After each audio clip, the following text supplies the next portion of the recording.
दिव्य वचन जीवन वचन दिव्य वचन जीवन वचन।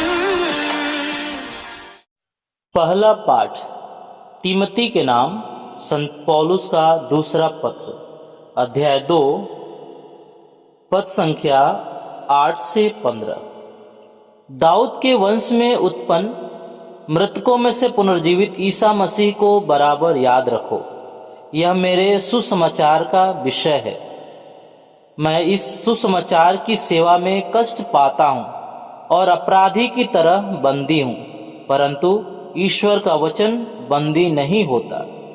मैं चुने हुए लोगों के लिए सब कुछ सहता हूँ, जिससे वे भी ईसा मसीह द्वारा मुक्ति तथा सदा बनी रहने वाली महिमा प्राप्त करें। यह कथन सुनिश्चित है, यदि हम उनके साथ मर गए तो हम उनके साथ जीवन भी प्राप्त करेंगे। यदि हम दृढ़ रहे तो उनके साथ राज्य करेंगे। यदि हम उन्हें अस्वीकार करते हैं तो वह भी हमें अस्वीकार करेंगे।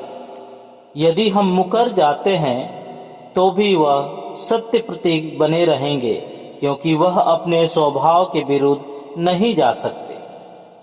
लोगों को इन बातों का स्मरण दिलाते रहो और ईश्वर को साक्षी बनाकर उनसे अनुरोध करो कि नीरे शब्दों के विषय में वाद विवाद न करें। इससे कोई लाभ नहीं होता, बल्कि यह सुनने वालों के विनाश का कारण हो सकता है।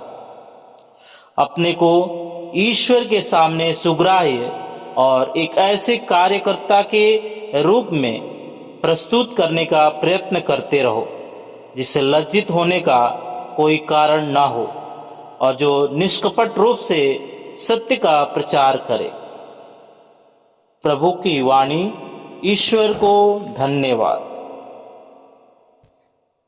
संत मार्कुस के अनुसार पवित्र सुसमाचार, अध्याय 12, पद संख्या 28 से 34। तब एक शास्त्री ईसा के पास आया। उसने यह विवाद सुना था और यह देखकर कि ईसा ने सदुकियों को ठीक उत्तर दिया था, उनसे पूछा, सबसे पहली आज्ञा कौन सी है? ईसा ने उत्तर दिया, पहली आज्ञा यह है, इस्राएल सुनो, हमारा प्रभु ईश्वर एकमात्र प्रभु है। अपने प्रभु ईश्वर को अपने सारे हृदय, अपनी सारी आत्मा और अपनी सारी बुद्धि और सारी शक्ति से प्यार करो। दूसरी आज्ञा यह है, अपने पड़ोसी को अपने समान प्यार करो। इनसे बड़ी कोई आज्ञा नहीं। शास्त्री ने उनसे कहा, ठीक है गुरुवर, आपने सच कहा है। एक ही ईश्वर है और उसके सिवा और कोई नहीं है। उसे अपने सारे हृदय, अपनी सारी बुद्धि और अपनी सारी शक्ति से प्यार करना और अपने पड़ोसी को अपने समान प्यार करना, यह हर प्रकार के होम और बलिदान से बढ़कर है। ईसा ने उसका विवेकपूर्ण उत्तर सुनकर उससे कहा, तुम ईश्वर के राज्य से दूर नहीं हो। इसके बाद किसी को ईसा से और प्रश्न करने का साहस नहीं हुआ। प्रभु का सुसमाचार। हे ख्रिस्त, तेरी स्तुति हो। सबको जय यीशु। ख्रिस्त में प्यारे भाई और बहनों, कई बार जब इंसान थक जाता है, जब जिंदगी में परेशानियां और जिम्मेदारियां बढ़ जाती है, तो प्रार्थना में मन लगाना मुश्किल हो जाता है। बाइबल पढ़ते समय ऐसा लगता है मानो शब्द धुंधले हो रहे हैं और ईश्वर की इच्छा को समझ पाना मुश्किल हो जाता है। हम इतने सारे नियम कानूनों और उलझनों में फंस जाते हैं कि विश्वास में कमजोर होने लगते हैं। प्यारे भाई और बहनों, अगर आज आप में से भी कोई ऐसी ही आध्यात्मिक और शारीरिक थकावट से गुजर रहा है, तो आज का यह संदेश आपके लिए एक बहुत बड़ी राहत लेकर आया है, क्योंकि आज जब एक शास्त्री प्रभु यीशु से आकर पूछता है कि सबसे पहली आज्ञा कौन सी है, तो प्रभु यीशु सारी उलझनों को एक पल में समाप्त कर देते हैं। वे हमें किसी नियम कानून की भारी बोझ नहीं सौंपते, बल्कि हमारे जीवन का सबसे सुंदर रहस्य बताते हैं। वही दूसरी तरफ जेल में बंद संत पौलुस हमें याद दिलाते हैं कि परिस्थितियां चाहे कितनी भी कठिन क्यों ना हो, ईश्वर की सामर्थ्य को कोई कैद नहीं कर सकता है, उनके वचन को कोई कैद नहीं कर सकता है। आइए आज के इस जीवन बदलने वाले वचन पर मनन चिंतन करें। प्यारे भाई और बहनों, आज के पहले पाठ में संत पौलुस रोम की एक अंधेरी जेल में बंद है। वे सुसमाचार की सेवा में कष्ट पा रहे हैं और एक अपराधी की तरह बंदी हैं, लेकिन जंजीरों से जकड़े होने के बावजूद भी वे एक ऐसी बात कहते हैं जो हमारे निराश दिलों में भी जान डाल देती है। प्रभु का वचन कहता है, ईश्वर का वचन बंदी नहीं होता। जरा शांत मन से इन शब्दों की गहराई को अपने भीतर महसूस कीजिए। यह कोई मामूली वाक्य नहीं है, यह प्रभु का वचन है। यह जंजीरों के बीच से गूंजती हुई जीत की वो शाश्वत आवाज है जो हमसे कहती है कि दुनिया के पास लोहे की बेड़ियां हो सकती है, बड़ी बड़ी जेलें और दीवारें हो सकती है। यह संसार सुसमाचार सुनाने वाले इंसान को तो सलाखों के पीछे धकेल सकता है, उसकी आवाज को दबाने की कोशिश कर सकता है, लेकिन उस दिव्य सत्य को, उस जीवंत वचन को कभी बंदी नहीं बना सकता है।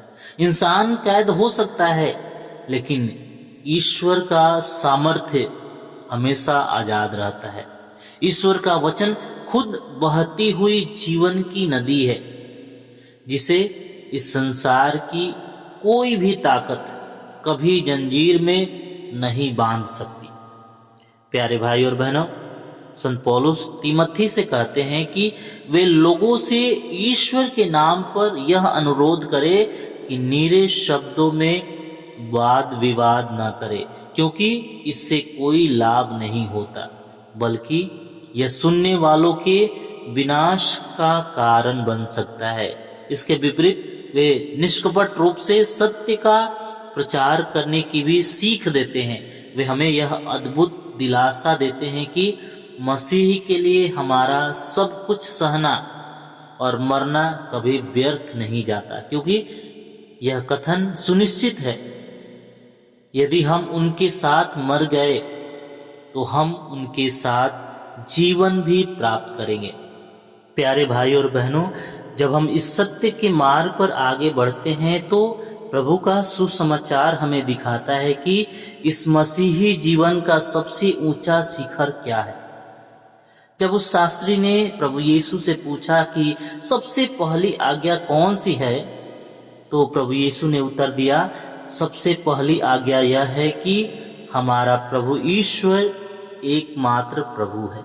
अपने प्रभु ईश्वर को अपने सारे हृदय, अपनी सारी आत्मा, अपनी सारी बुद्धि और सारी शक्ति से प्यार करो। दूसरी आज्ञा यह है कि अपने पड़ोसी को अपने समान प्यार करो। इनसे बड़ी कोई आज्ञा नहीं है। जब उस शास्त्री ने इन सब बातों को गहराई से समझा कि ईश्वर को ऐसे संपूर्ण भाव से प्यार करना और पड़ोसी को अपने समान प्यार करना हर प्रकार के होम और बलिदान से बढ़कर है, तो यीशु ने उसके इस विवेकपूर्ण उत्तर को सुनकर प्रभु यीशु कहते हैं, तुम ईश्वर के राज्य से दूर नहीं हो। प्यारे भाई और बहनों, अब विचार कीजिए कि आज के यह वचन के द्वारा प्रभु हमसे क्या कहना चाहते हैं। यह हमारी रोजमर्रा की जिंदगी से कैसे जुड़ा हुआ है और यह हमें आज क्या उम्मीद देते हैं। अक्सर हम अपनी मसीही जीवन को बहुत जटिल बना देते हैं। हम सोचते हैं कि बहुत सारे कड़े नियम मानना या केवल बड़े बड़े धार्मिक अनुष्ठान करना ही ईश्वर को खुश करना है। लेकिन प्रभु यीशु आज हमारी सारी आत्मिक थकावट और उलझनों को मिटाकर इसे बहुत सरल और खूबसूरत बना देते हैं। वे कहते हैं सब कुछ सिर्फ प्रेम पर टिका हुआ है। एक ऐसा प्रेम जो बनावटी नहीं है, बल्कि हमारे पूरे अस्तित्व यानी हमारे सारे हृदय, सारी आत्मा, सारी बुद्धि और सारी शक्ति से ईश्वर के लिए प्रकट हो। और वही प्रेम बिना किसी स्वार्थ के हमारे पड़ोसी के लिए भी तैयार हो। प्यारे भाई और बहनों, यह वचन आज आपको यह अद्भुत उम्मीद देता है कि भले ही आज आप परिस्थितियों की जंजीरों में खुद को बंदी महसूस कर रहे हो, चाहे वह कोई पुरानी बीमारी हो, पारिवारिक क्लेश हो या जिम्मेदारियों का बोझ हो, याद रखिए आपकी हालत चाहे जितने भी खराब हो, आपके भीतर काम कर रहा ईश्वर का वचन बंदी नहीं होता। उसे कोई भी ताकत कैद नहीं कर सकती। जब आप ईश्वर से और अपने आसपास के लोगों से यह मसीही प्रेम करना सीख जाते हैं, तो आपकी टूटी और बिखरी हुई जिंदगी फिर से जुड़ने लगती है और आप ईश्वर के राज्य की शांति का अनुभव इसी पृथ्वी पर करने लगते हैं। प्यारे भाई और बहनों, कष्ट आएंगे, लेकिन मसीह का पुनरुत्थान हमें यह सांत्वना देता है कि अंत में जीत हमारे जीवन की ही होगी। प्यारे भाई और बहनों, आइए हम अपनी आंखों को बंद करें, कुछ क्षण मौन हो जाए और प्रभु से प्रार्थना करें। हे सर्वशक्तिमान और दयालु पिता ईश्वर, आज के इस शक्तिशाली और हृदय को छू लेने वाले वचन के लिए हम आपको धन्यवाद देते हैं। हम आपकी स्तुति करते हैं क्योंकि आपका वचन कभी बंदी नहीं होता। वह आज भी हमारे जीवन को हर बंधन से आज़ाद करने की सामर्थ्य रखता है। हे प्रभु, हमें क्षमा कीजिए क्योंकि कई बार हम व्यर्थ के विवादों और दुनिया की चिंताओं में पड़कर आपके प्रेम के सीधे मार्ग से भटक जाते हैं। हे प्रभु, हमें यह बुद्धि, बल और अनुग्रह दीजिए कि हम आपको अपने सारे हृदय, अपनी सारी आत्मा, अपनी सारी बुद्धि और अपनी सारी शक्ति से प्यार कर सके और अपने पड़ोसी को भी अपने समान अपनाते हुए उससे सच्चा प्यार कर सके। हे प्यारे प्रभु यीशु, साथ ही साथ हम आज उन सभी भाई बहनों के लिए भी प्रार्थना करते हैं जो इस समय आपके इस वचन को, जीवित वचन को सुन रहे हैं। उनके जीवन से हर एक मुसीबत, बीमारी, पारिवारिक अशांति और मानसिक तनाव को दूर कर दीजिए। उनके घरों में अपनी उपस्थिति बनाए रखिए, उन्हें भरपूर शांति प्रदान कीजिए तथा उनके आपसी प्रेम को भी मजबूत कीजिए। हे प्रभु, इनमें से जितने भी भाई बहन आज आत्मिक थकावट से गुजर रहे हैं, उनके जीवन से भीरुता और निराशा को दूर कर दीजिए। उन्हें अपने पवित्र आत्मा से भर दीजिए ताकि उनके विश्वास की ज्वाला फिर से प्रज्वलित हो जाए। उनके विश्वास को दृढ़ कीजिए ताकि वे आपकी इच्छा के अनुसार प्रार्थना करें और आपकी कृपा का अनुभव कर सके। यह हम प्रार्थना करते हैं हमारे प्रभु यीशु ख्रिस्त के द्वारा। आमीन।